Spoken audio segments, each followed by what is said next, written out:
I focus a lot on beliefs and transforming.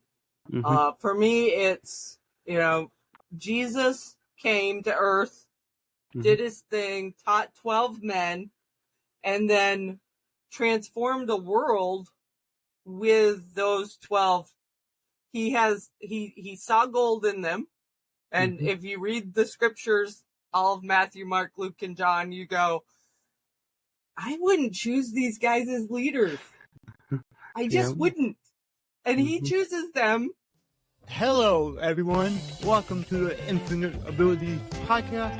I am your host, Nick Earhart, and we are here to encourage each other to find our own unique abilities. Let's go.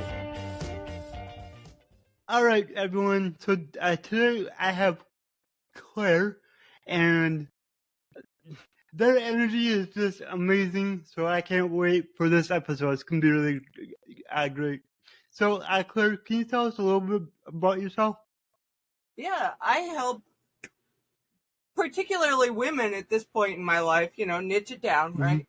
Understand what's holding them back so they can let go and move forward without so much energy, and it's usually a belief. It's a mindset. It's just a simple thing that started when before you were 7, and you just unhook that, and all of a sudden it's like, whoa, the boat's racing down the aisle. The lake. Yeah, I know what you're talking about. We all tend to have things that happen, like you say, usually before we're 7, that really hold us back our whole life. Yeah. And for people like us, we can help others realize what that is and then get over it and see the other side. Yeah. Yeah, I mean, I have ADHD, which is part of why I bring the energy, and, in my day, we didn't diagnose that kind of stuff. So I spent 20 years of my life, 25 years of my life undiagnosed. But man, you put me in the Bible and it was like my niche, and I knew everything. I'd listen to it, I'd read it, and I'd have it solid down. And people were like, how is she 15 and know that all that stuff? It was my niche. It's where I'm uniquely gifted. So, yeah. And when you figure out where you're uniquely gifted, I like that you said that. When you figure that out, man, your life just like changes. You're just like, oh, I'm on this path.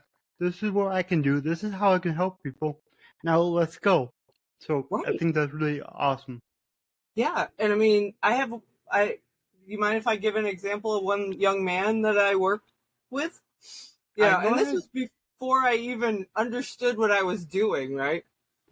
He loved animals, and he blames me for his love of animals. And I was like, thank you. Your father's not happy with me, but you're an adult now, so it's not your problem, his problem anymore. But if he had worked with teachers around animals, I mean, he can remember whole breeding time for cows and stuff. And he's good and soft with cows. You get him around people and he's less than.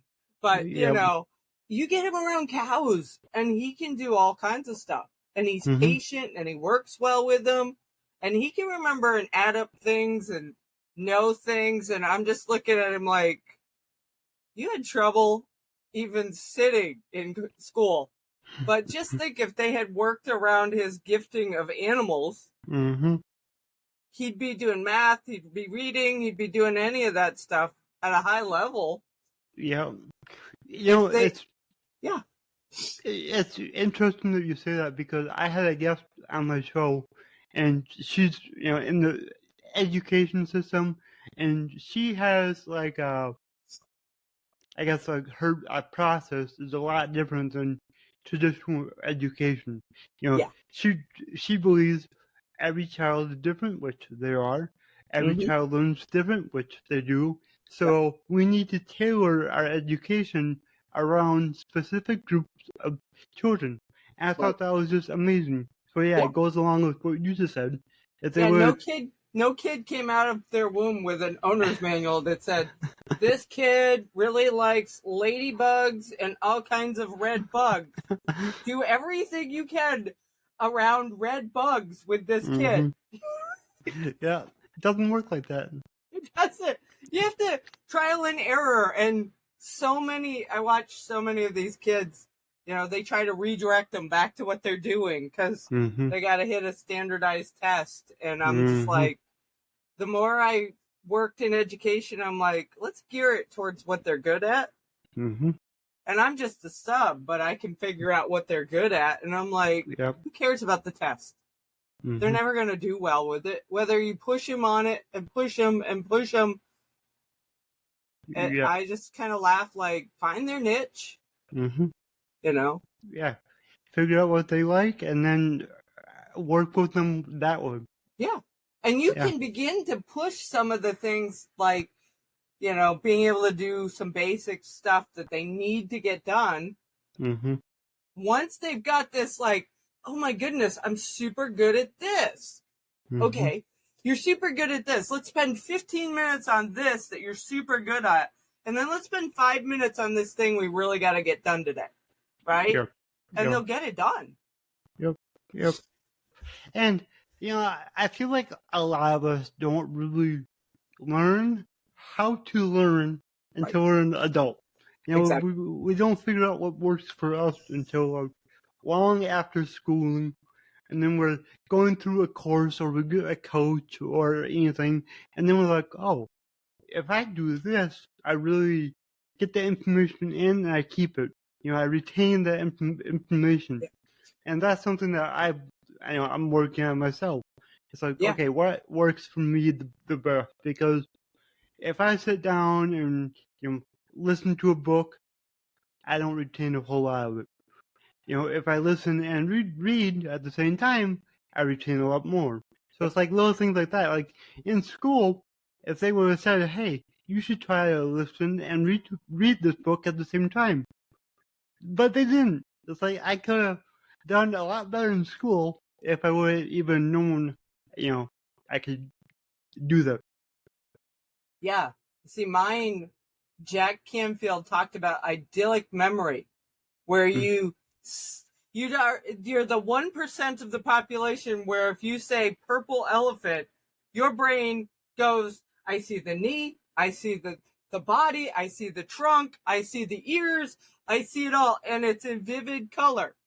If I tell you to look at it and turn it into a blue elephant, you can go, oh, it's a blue elephant. It's no longer gray, And when he said that, I was like, oh my goodness, this is why I can remember things that are on the board from school.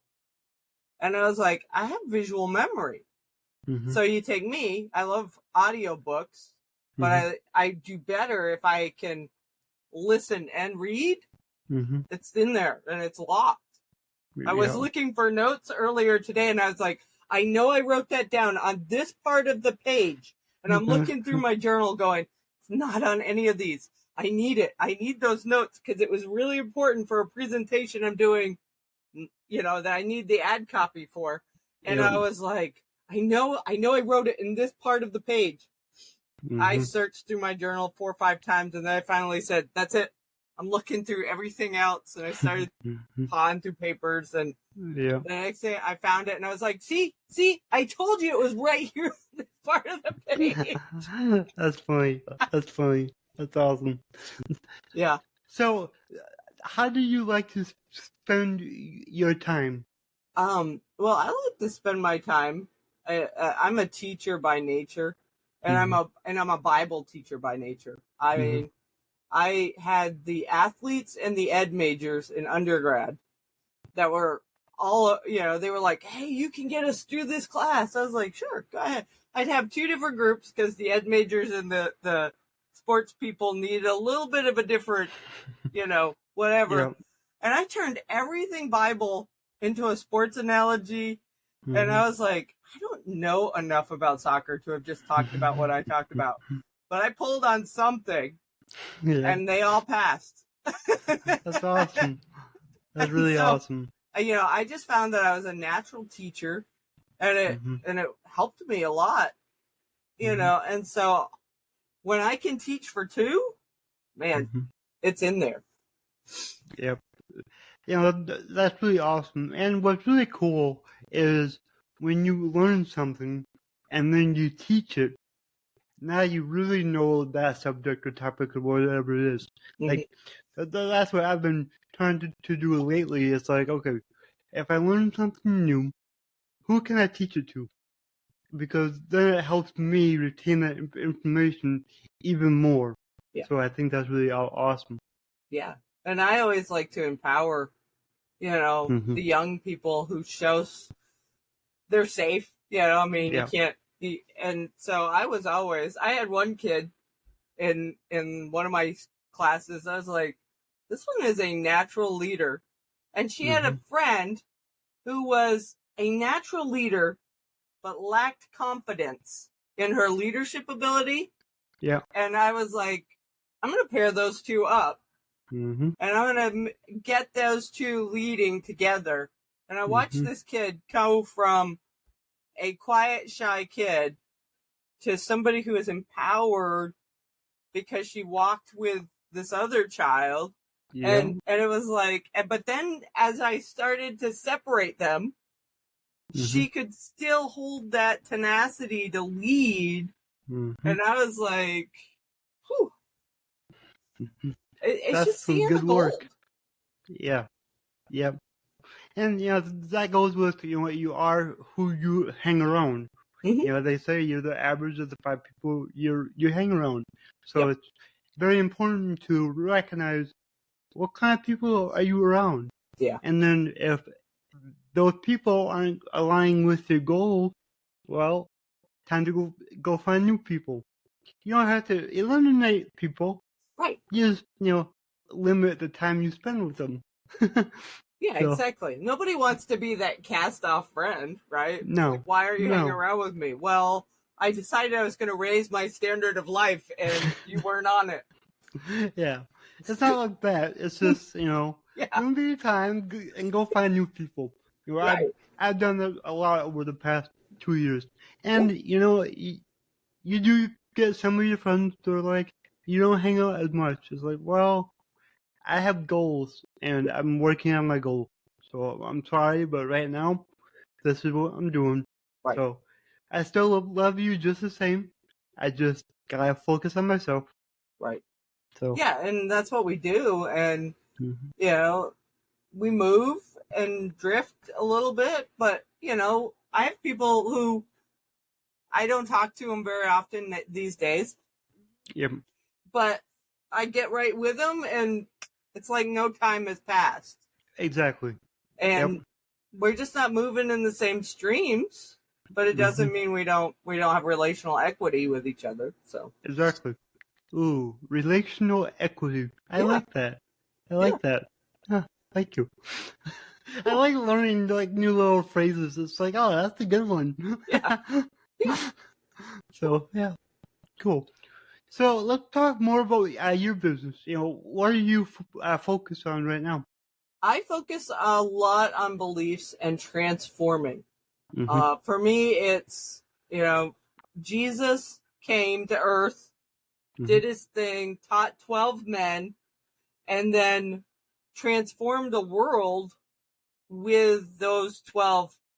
He saw gold in them. And if you read the scriptures, all of Matthew, Mark, Luke, and John, you go, I wouldn't choose these guys as leaders. I just wouldn't. And he chooses them, and, he calls out something in them, and they start to change. And one of my favorite scriptures right now is Acts 3. It's in the middle, and it says, I give you what I have. And the Lord's like teaching me, you are carrying something. You're carrying something that's going to draw people to you. Just let that be your carry. Don't get distracted by chasing butterflies, on theological issues. Stay with what you carry. And I'm like, okay. And it's, liberation and freedom and transformation and getting you not to just act like Jesus, think like Jesus, bring a solution from heaven. And then you're not acting. You're just transformed. and it just flows out of you. Mm-hmm. Yeah, I agree, and you make me realize that I need to read my Bible more. I'm not that far into it, so I got baptized this year, so I'm kind of just getting started on my faith journey, but I absolutely love it, but I do know I need to read more of the Bible so I understand more. Well, you know what I tell new believers? I go, number one, I love the Old Testament. I'm an Old Testament scholar. But you're a Christian. Start with the New Testament. Read it. Just read it like you would read a normal book. You're not going to dissect it yet. Just read it for background information. Now go and read it a second time. And I don't care if it takes you a year to read it. Just read it, right?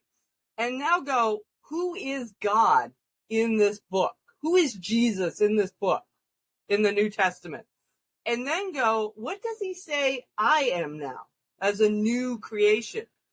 And now you're ready for deep study. Now you're ready to pick apart Greek or, go up, because most people don't understand what they're studying in a grand context. And I learned it from my seminary professors. They'd tell us, all right, we're going to read the book. We're going to deep dive in the book of Matthew this year. Yeah. Let's go and read it 3 or 4 times. Don't look at the headers. Just read the book. No, this is where Paul talks about this and that. Just read it, right? So that all you're getting is a quick context to it. Yep. Now you have something you can start to pull the parts and pieces about because you know where it's going, which is super significant to understanding it. And that's really how I came to Jesus, was listening to it multiple times, reading it through a couple times, and getting it in me first before I ever got deep study out of it. Well, I'm going to do exactly what you just said. Unless you're going to rewatch this episode so I can write that down. And it's very simple. Just read it, for context. Read it again for who God and Jesus are and the Holy Spirit. It's a 3-part God. And then read it for what he says about you. It's very, very simple. I like that. Yeah, that is really simple. And it definitely makes sense because, I look back on, when I was a kid going to church, we did a Bible study where we picked something. I don't remember much of that. Because you're trying to put a puzzle piece in a puzzle you've never seen. Exactly. Yeah, that's exactly it. Yeah. That's Mickey's ear. Well, where does Mickey's ear go in the puzzle? Is he laying on his side? Is he upside down? Is he dancing? You know what I mean? So that makes total sense. So thank you so much. That's gonna help me out a lot. And my best friend Kyle, he's also on the same journey as me. So I'm gonna give him a call right after this and be like, hey, this is what we gotta do. And just thank you. Read it slow, read it fast. Just I'd rather have people in it than be worried about, how does this apply to me? You're not there yet. Yep. Well, awesome. Well, thank you so much for sharing that. Yeah. So, what else are you working on? Well, I've got a couple of teachings. I'm working on a teaching for next week on Magnify the Lord, Not the Problem. I'm teaching in my own group on Facebook on identity in Christ. And it's going a whole different direction than I ever thought it would. I thought, okay, we're going to talk about God is love, and we're going to talk about this. We're going to talk about new creation, all this stuff. And he's like, we're going to talk about building strongholds of renewing your mind to what he says. And just the other day, I was on 1 Timothy 1:18, fight with the prophetic word spoken over you and get in there and keep moving forward, Timothy. And so, those are some of the projects I'm working on. I've got a book that's coming out of this identity series called Identity Restored. Awesome. And I'm really big into the identity in Christ stuff right now because I'm like, I need it. So if I need it, everybody needs it. So my audience is loving what I'm doing right now, and they're just they're like, wow, you went to a whole new level. And I was like, I know, right? It's crazy. Well, that's awesome. You're doing great things, so keep it up, which I know you will. You definitely got the energy to keep going. I do. So that's awesome. So I gotta ask, so my slogan is, your abilities are infinite.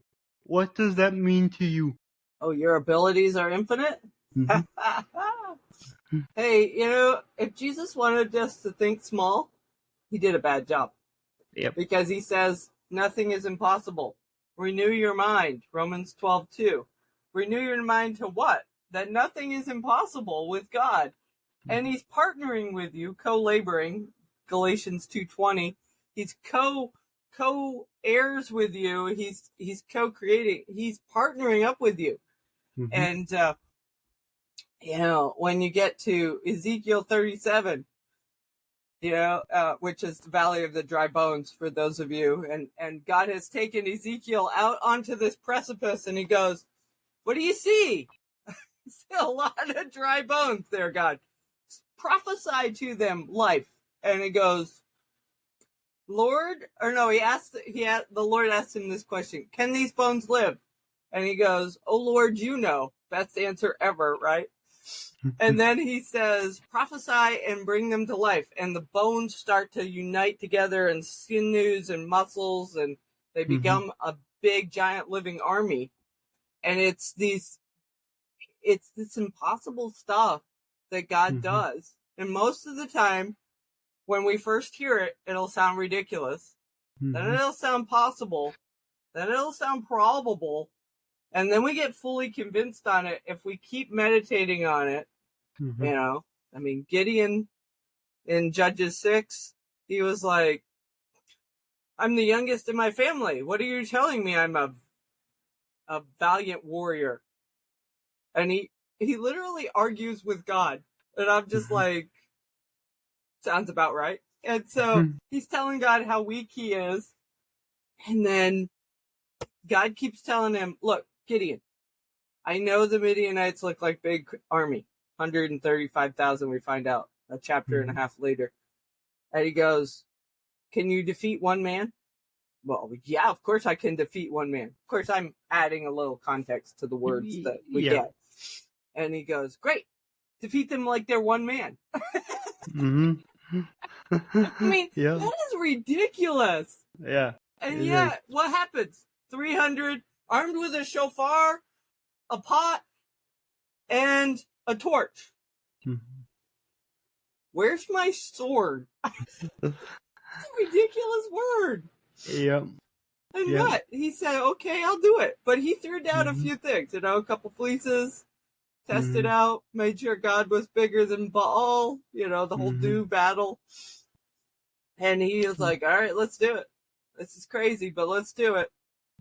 So, yeah. Awesome. So, how can people reach out to you? Did I send you my calendar? Sorry, my anti-spyware thing just tried to start a scan. I'm shutting it down. Distracted there for a second. Well, you can email me at claire@cultivatingtransformation.com, or I can send you my calendar and they can book a call with me and talk about it, because I keep having unexamined beliefs that are holding you back, right? Yeah, exactly. So, yeah. Exactly. Well, thank you. And do you have any last words of wisdom?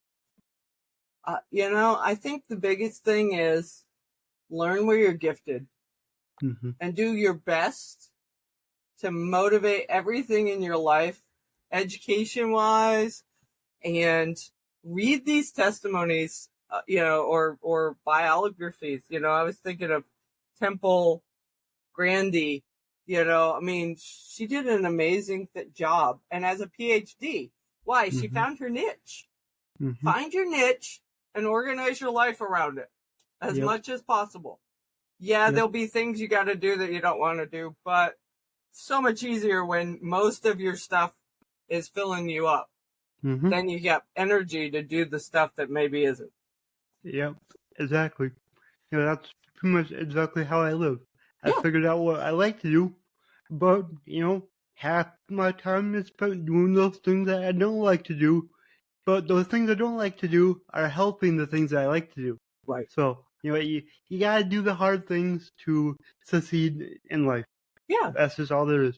And when you're excited about stuff, because you're not going, oh, I gotta write that sales copy.